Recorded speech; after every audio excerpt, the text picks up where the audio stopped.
Which one have you eaten? 10 minutes later, that same predator would back away from him like it had found the only adult in the room. That was the first moment the laughter died in Room 9 of the Varric Interstellar Survival Academy. Not faded, not softened, died. 1 second. Instructor Raxer Van had the entire room shaking with amusement. All 4 rows of cadets clicking, hissing, and chattering at the idea that a human from Earth could understand apex predators. The next second, every throat in the room forgot how sound worked. I was there. 3rd row, left side, close enough to see the instructor's smile lock in place like a broken display screen. Close enough to see Caleb Brooks standing beside the predator ranking board with his hands in the pockets of his gray training jacket, looking less like a dangerous organism and more like a guy who had wandered into the wrong community college lecture. He was 6 feet tall by human measurements, maybe a little over, pale-skinned, brown-haired, with the calm, tired eyes of someone who had seen too many airports and not enough coffee. No claws, no fangs, no armor plates, no venom sacs, nothing that should have made a room full of trained alien cadets nervous. And yet, after that question, I noticed something I should have noticed earlier. Caleb was not looking at the predator board like a student. He was looking at it like a menu with bad pictures. The board showed the deadliest creatures cataloged by the Galactic Safety Council, all of them rendered in bright, terrifying holograms. The Red Maw from Kelthar 9, a 6-legged ambush hunter with a roar that could rattle windows from half a mile away.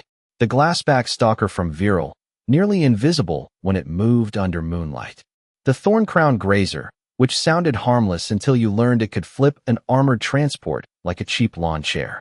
We had spent 20 minutes discussing avoidance zones, emergency shelters, pheromone alarms, sonic fences, and all the expensive ways civilized species protected themselves from nature when nature got rude. Then Raxer, in his infinite arrogance, pointed one claw at Caleb and said, "Perhaps the Earth creature can. Tell us how his people survive predators. Do you hide in trees? Make loud noises? Sacrifice the slowest member of the herd?" The room loved that. Even I laughed, and I wish I could say I did not, but fear makes honesty useful. Caleb did not laugh. He stepped closer to the board, studied the rotating images, tilted his head slightly, and asked the question that turned our lecture into a warning label. "Which one have you eaten?" At first, I thought the translator had failed. So did everyone else. Raxer blinked twice, his crest lifting in confusion. "Excuse me." Caleb nodded toward the board. Not smug, not angry, just curious, like he was asking about barbecue at a county fair. "You said apex predators. I'm asking which ones your species eats." No one moved. The Red Maw hologram kept rotating behind him, teeth flashing in artificial light. And for the first time that morning, it looked less like a monster and more like something that had not yet met the right human. The worst part was that none of this should have surprised us, because 12 minutes before Caleb Brooks ever stepped beside that ranking board, the Academy Safety Officer had entered Room 9 with a face so serious it made even Raxer stop sharpening his lecture claws against the podium. Her name was Officer Thalen, a tall blue-skinned administrator with silver eyes, a permanent frown, and the exhausted posture of someone who had spent her entire career telling arrogant young predators not to put their hands into obvious traps. She carried a red folder. Not orange. Not yellow. Red. At Varric Interstellar Survival Academy, a red folder meant the insurance department had already started sweating.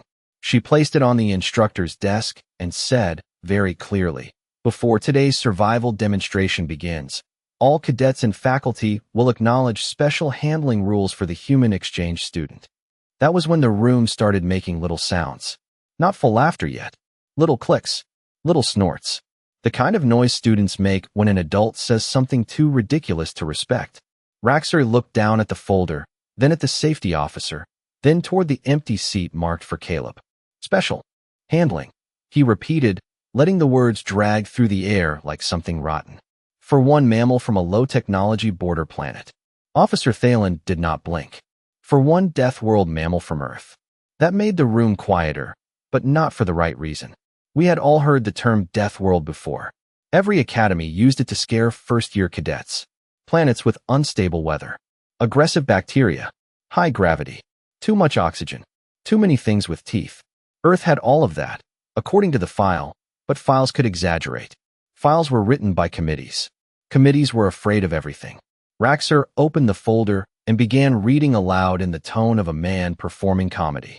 Do not initiate unnecessary physical contact. Do not challenge the human's survival claims. Do not compare Earth predators to domesticated pests. Do not attempt dominance testing without medical staff present. He paused there and smiled. Medical staff present. How thoughtful. The class finally laughed. I laughed too, because the idea of Raxer Vin needing protection from a human sounded like a joke written by someone who had never met Raxer Vin.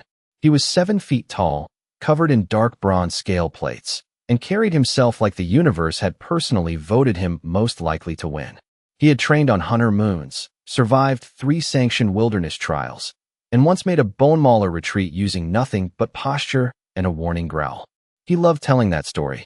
He was probably preparing to tell it again when Officer Thalen leaned forward and said, "Instructor, this is not a suggestion." Raxer's smile thinned. Then what is it? A boundary. That word changed the temperature in the room. Predatory species hate boundaries when they are not the ones setting them. Raxer closed the red folder with one slow hand and pushed it back across the desk.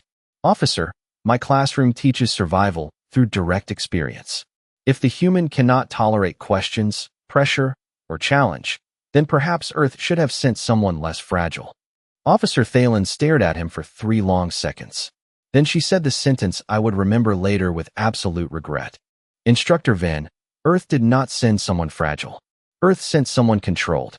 The door opened exactly 8 seconds after Officer Thalen said the word controlled, which made the timing feel less like coincidence and more like the universe clearing its throat.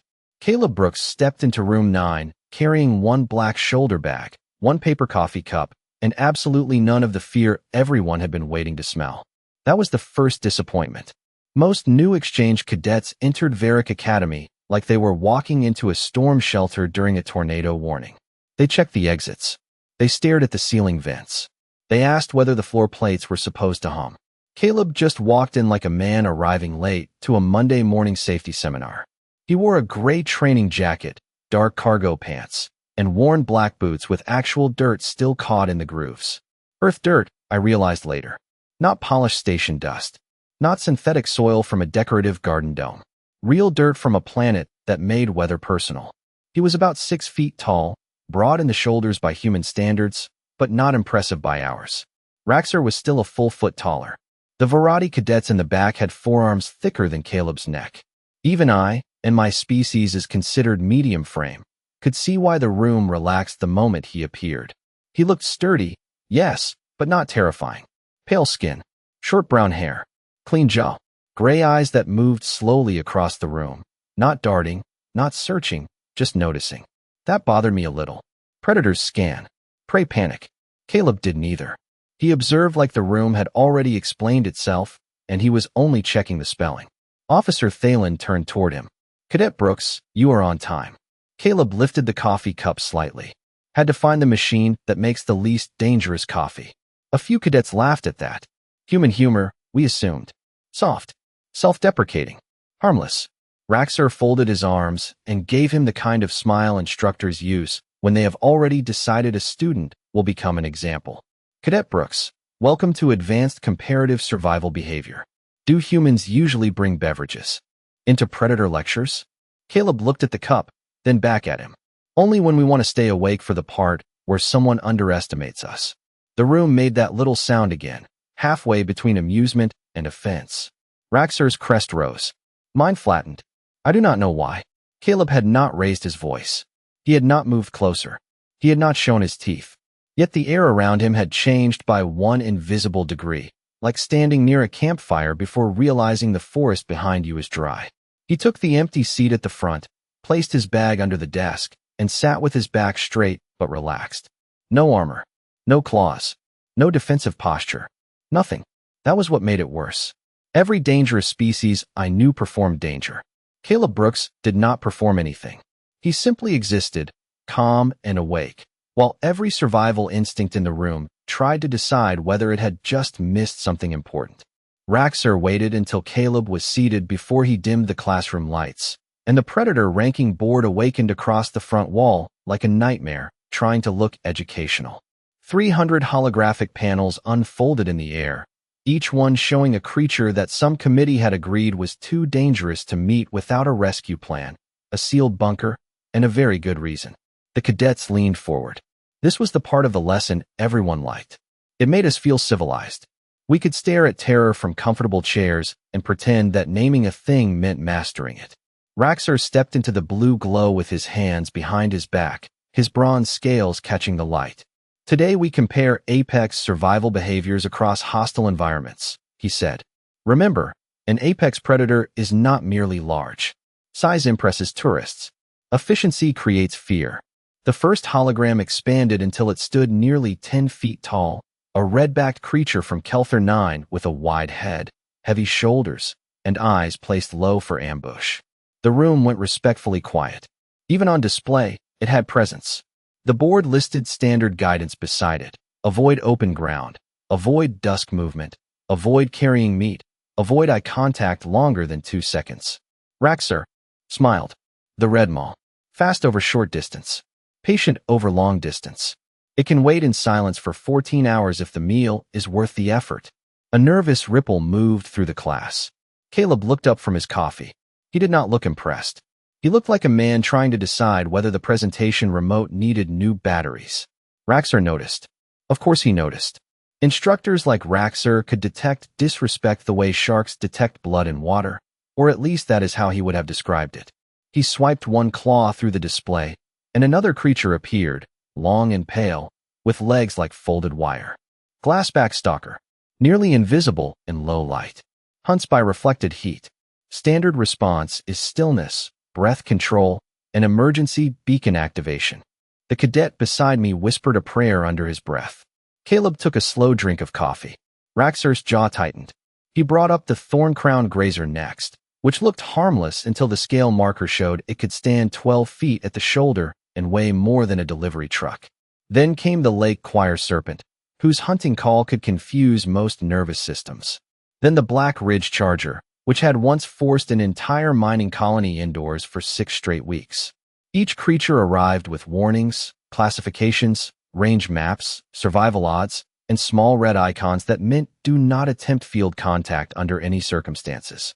Then Raxer reached the Earth file. The board hesitated. That was the first strange thing.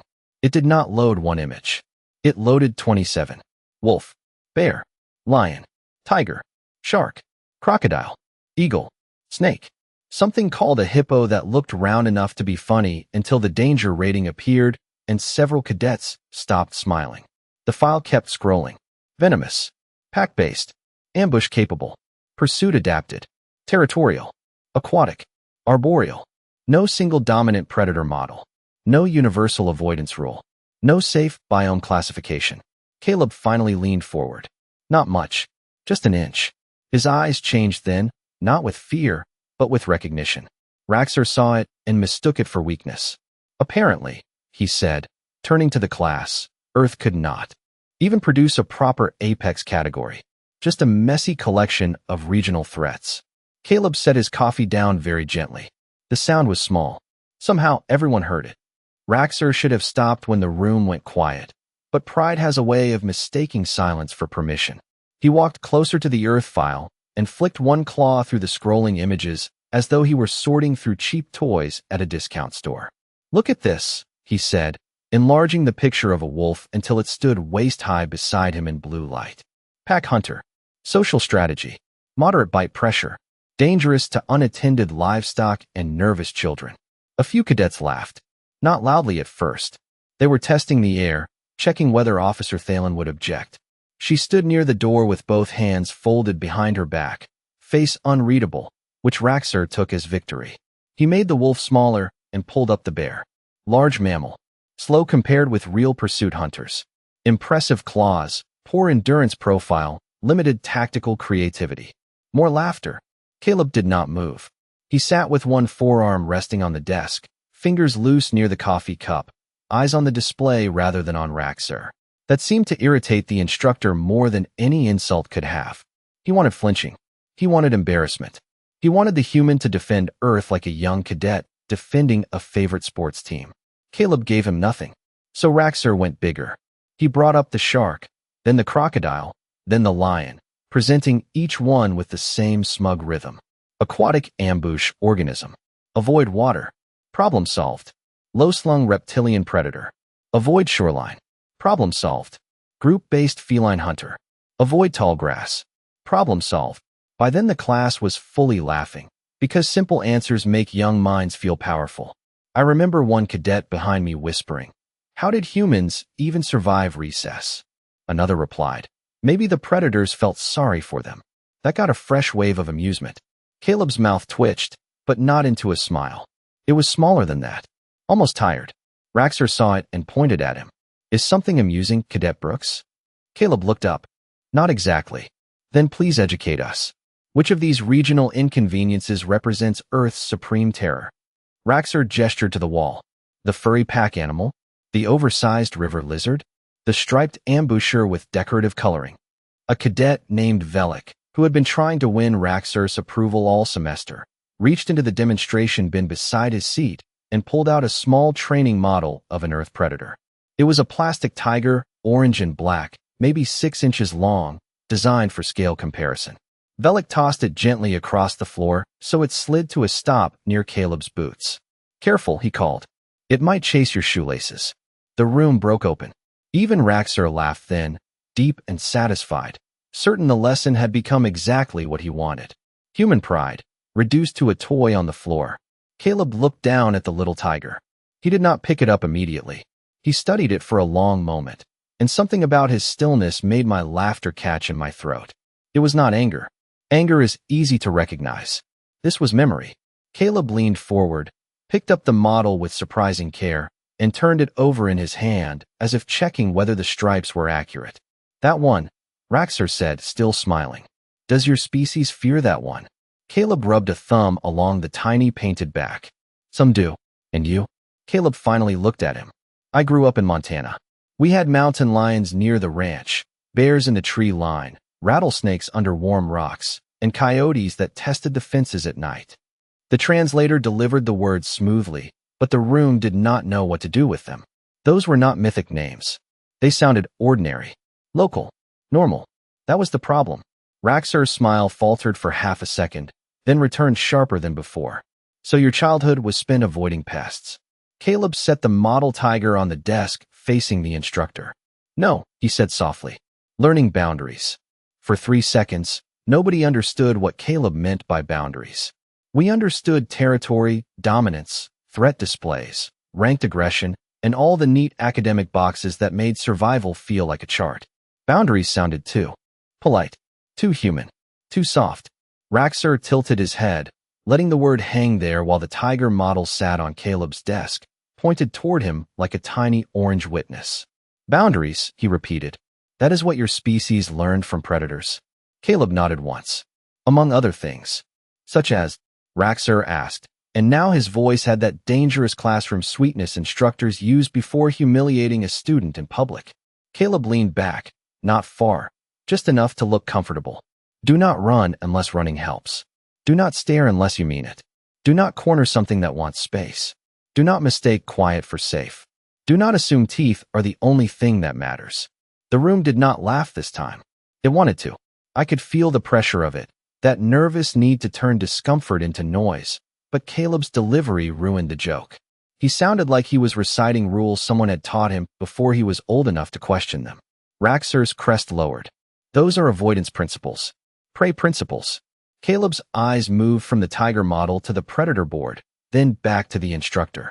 "Sometimes." That single word bothered Raxer more than a direct insult would have. "Sometimes," he said. "And the rest of the time?" Caleb picked up the model again and balanced it in his palm. "The rest of the time, you learn what can be scared off, what can be outweighted, what can be outsmarted, and what should never be allowed to get close to your family." Officer Thalen shifted near the door.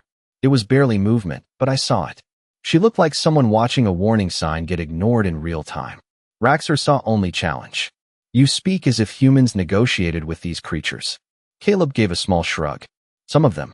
We also tracked them, studied them, protected them, fenced them out, brought them into stories, put them on flags, named sports teams after them, and yes, sometimes ate them." The translator did its job perfectly. That was the terrible part. There was no error to blame. The sentence landed clean in every language channel in the room. Velik's mandibles opened, then closed. A Varadi cadet made a low, confused sound. Raxer stared as if Caleb had just claimed humans used lightning as table decoration. You consumed apex predators, he said slowly. Caleb looked genuinely puzzled by the reaction. You do not. The silence that followed was different from the earlier kind. Earlier, we had been amused and uncertain. Now we were recalculating. Raxer's jaw tightened, and I could see him trying to decide whether this was arrogance, madness, or some primitive human prank. He stepped closer to Caleb's desk, looming over him with every inch of his 7-foot frame. Name one, he said. Caleb did not look up at first. He turned the little tiger model so it faced the holographic board again. Alligator, he said. Tastes a little like chicken if you fry it right. Somewhere in the back row, a chair scraped against the floor. Raxer's smile disappeared completely. Caleb finally raised his eyes. Now I am curious, instructor. On your world, when something is called apex, does that mean nobody ever figured out how to cook it? Raxer did not answer Caleb's question, which was the first intelligent decision he made all morning. Unfortunately, it lasted less than 2 seconds. His crest rose, his shoulders widened, and the whole front of the classroom seemed to shrink around him as he stepped away from the desk and pointed toward the padded demonstration circle in the center of the room. Stand, he said. One word, heavy enough to make half the class sit straighter. Officer Thalen moved immediately. Instructor Van, I strongly advise against physical evaluation without formal clearance. Raxer did not look at her. This is not an evaluation. This is instruction. Caleb remained seated for a moment, the little tiger model still resting beside his coffee cup. He looked at Officer Thalen, not for permission exactly, but for information. She gave the smallest shake of her head. Caleb sighed, and somehow that made the room more nervous than if he had smiled. He stood slowly, zipped his gray training jacket halfway, and walked into the circle like a man heading to the mailbox in bad weather. No stretching, no dramatic breathing, no cracking joints. That bothered Raxer. You could see it in the way his claws flexed against his palms. Predators respect rituals before conflict. The stare, the warning, the display. Caleb skipped all of it. He just stopped 10 feet away and put his hands at his sides. Rules, he asked. Raxer laughed once, short and sharp. Survive the first movement. The cadets leaned forward. That was Raxer's favorite opening phrase. He used it when teaching reflex theory, and normally it meant the student would be embarrassed in a controlled, medically boring way. He was fast. Not classroom fast. Real fast. The kind of fast that made your brain understand the movement after your body had already reacted. He dropped low, crossed the space, and reached for Caleb's shoulder in a predator control grip designed to turn balance into surrender. At least, that was the theory. Caleb moved half an inch. I know because I watched his boots. Half an inch to the right. A small turn of the hip, one hand rising not to strike, but to guide. Raxer's momentum kept going exactly where Caleb invited it. His own weight carried him past the target. His feet lost their confident pattern, and Caleb placed one calm palm between Raxer's shoulder plates, as if helping a drunk uncle avoid a coffee table. The instructor landed on the mat with a sound that was not painful, not dramatic, but deeply, socially catastrophic. The room froze. Caleb stepped back immediately. Hands open, breathing normal. You were overcommit, he said, as if offering helpful advice during a gym class. Raxer rolled to one knee, more stunned than hurt, and the look on his face did something strange to every cadet watching. It removed certainty. Not fear yet. Fear would come later. This was worse for pride. This was arithmetic changing on the board after everyone had already written down the answer. Raxer stood, slower this time. Again, he said. Caleb glanced toward Officer Thalen. She looked like she wanted to resign from the entire galaxy. Instructor, she warned. Raxer ignored her and came in harder, switching angles, using a feint with his upper hands and a sweeping step meant to trap Caleb's legs. It was a beautiful technique. I had practiced it for 6 months and still looked like falling furniture when I tried. Caleb watched it arrive with the mild disappointment of a man recognizing a familiar mistake. He did not overpower Raxer. That would have made sense to us. He did something much worse. He understood him. One step back, one turn, one controlled grip at the wrist, and Raxor's perfect technique folded into a harmless kneel. Caleb released him before the academy alarms could decide whether anything serious had happened. "Better," Caleb said softly. "But you are still hunting like nothing hunts back." Raxor stayed on one knee for one breath too long, and that was when pride stopped being embarrassing and became dangerous. His eyes moved from Caleb to the class, then to Officer Thalen, then back to the smooth black control panel built into the instructor podium. I saw the decision happen before I understood it. So did Officer Thalen. "Do not," she said, and for the first time that morning her voice cracked through the room like an alarm. Raxor stood, brushing invisible dust from his training vest as if the mat had offended him. "Since Cadet Brooks believes Earth has educated him beyond formal survival doctrine," he said, "we will provide him with a more accurate comparison." Caleb's expression changed by almost nothing. His shoulders relaxed a fraction. His feet shifted, not backward, not forward, just into balance. That was when I realized he had been polite before. Now he was preparing. Raxor placed his palm over the control panel. A red light answered. The classroom wall behind the ranking board split open, and the sound that came from inside was low enough to make the floor hum through my boots. Every cadet in room 9 knew that sound, not because we had heard it in person, but because Academy survival videos used it in the first week to make students stop joking during emergency briefings. The containment chamber was not part of normal lectures. It was a restricted demonstration unit, shielded, reinforced, and officially listed as faculty access only. Inside it stood a red maw juvenile, which was Academy language for small enough not to violate 3 station laws at once. It was still nearly 8 feet from nose to tail, with heavy shoulders, dark red hide, and a head built like nature had filed a complaint against kindness. The class moved back as one body. Chairs scraped. Breathing changed. Someone whispered for the emergency barrier. Officer Thalen slapped her own override device, but the panel flashed amber. Raxor had locked the room into active demonstration mode. "Instructor Van," she said, very slowly, "you are crossing a line." Raxor did not look away from Caleb. "The line is exactly what we are teaching." The containment gate lifted 3 inches, then 6. The red maw lowered its head and tasted the air. Its eyes moved across the room, passing over the cadets, the lights, the hologram, the instructor, and then stopping on Caleb. That was the second time the room went silent for the wrong reason. The creature did not roar. It did not charge. It froze. Not like prey. Not like a machine waiting for input. It froze like something ancient inside its body had recognized a shape from a story its species had never been told. Caleb looked at it, then at Raxor. "Close the gate." Raxor's mouth tightened. "Afraid." Caleb shook his head once. "Responsible." The word landed harder than any challenge. Raxor pressed the panel again. The gate rose fully. The red maw stepped out, claws clicking on the training floor, muscles rolling under its hide with slow, careful power. It should have looked like the lessons monster. It should have owned the room. Instead, it circled Caleb at a distance, uncertain, head low, nostrils widening. Caleb turned with it, not fast, not dramatic, keeping his hands visible and his voice calm. "Easy," he said. "One human word. Soft as a porch light." The red maw stopped. Raxor's crest flattened. "That is impossible," he whispered. Caleb did not take his eyes off the creature. "No," he said. "That is boundaries." Then Velik, nervous and stupid, kicked his chair by accident. The red maw snapped its attention toward the sound, startled, ready to bolt or lunge, and the entire class panicked without moving. Caleb stepped between the creature and the students. No roar, no speech, just one step. The red maw looked at him, and somehow, unbelievably, it backed away. The red maw backing away should have ended the lesson, but Raxor Vin had already lost the room, and some creatures would rather make a disaster larger than admit they caused it. He moved toward the control panel again, one hand shaking with anger. He clearly wanted to call discipline. Officer Thalen crossed the floor fast enough that her boots struck sparks from the training surface. "Deactivate the demonstration," she ordered. Raxor ignored her.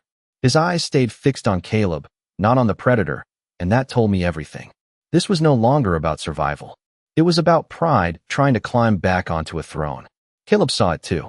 He kept himself between the red maw and the students, shoulders low, hands open, voice calm. "Instructor, stop touching the controls." Raxer laughed without humor. You do not give commands in my classroom. Caleb did not look away from the creature. I am not commanding you. I am giving you a chance to be smart. The room went so still I could hear the ventilation system whispering above us. Raxer pressed the panel. A sharp training tone pulsed through the speakers, the kind used to trigger pursuit behavior during controlled simulations. The red maw flinched. Its body lowered, not with confidence, but with confusion, trapped between fear and instinct. Every cadet behind Caleb pulled back another step. I wanted to run, but my legs had become decorations. Caleb exhaled once, slow and steady, the way humans do when they are about to lift something heavy or hear bad news. Then he made a sound, not a shout, not a roar like the Academy videos taught us to fear. It was lower, rougher, a short command carried from somewhere deep in his chest. The red maw stopped moving. Its head swung toward him. Caleb took one step forward. The creature took one step back. That was when the entire Academy ranking system broke inside my mind. Raxer had called this thing an apex predator. The board had called it a restricted hazard. The safety manual had devoted 43 pages to avoiding it. Caleb Brooks treated it like a loose ranch animal that had wandered too close to a fence. He reached slowly to his own jacket pocket, pulled out a silver emergency heat tab from the survival kit on his belt, and tossed it toward the open containment chamber. It clicked across the floor, warmed instantly, and released a smell like cooked protein and salt. The red maw's attention shifted. Caleb pointed once toward the chamber. Go on. I swear to every star above us. The creature listened. It walked backward at first, watching Caleb the entire time, then turned and followed the scent inside. Officer Thalen slammed her override device against the panel, and the containment gate dropped with a clean metallic seal. Only then did Caleb turn toward Raxer. He did not smile. That was important. A cruel person would have smiled. A proud person would have bowed. Caleb only looked tired. You risked your students to prove a point you did not understand, he said. Raxer opened his mouth, but no sound came out. For the first time since I had known him, he looked smaller than his own shadow. Officer Thalen removed his instructor clearance with one swipe of her badge. The red lights faded. The classroom returned to normal, except nothing was normal anymore. The predator board still showed Earth's animals, wolves and bears and sharks and crocodiles rotating in quiet blue light. Before that day, I had thought humans survived because Earth had failed to finish the job. After that day, I understood the truth. Earth had not failed. Earth had trained them. It had surrounded them with teeth, storms, hunger, cold, heat, and darkness, then waited to see what would stand up in the morning. Caleb Brooks picked up his coffee, noticed it had gone cold, and made the most human face imaginable, mild disappointment. Then he walked back to his desk like he had done nothing special. But nobody laughed when he sat down. Nobody called Earth messy again. And when the Academy updated the survival manual that night, the red maw kept its warning label, but humans received a new one. Do not provoke. Do not corner. Do not mistake calm for weakness. And above all, never assume an apex predator is the most dangerous thing in the room when a human is standing quietly nearby.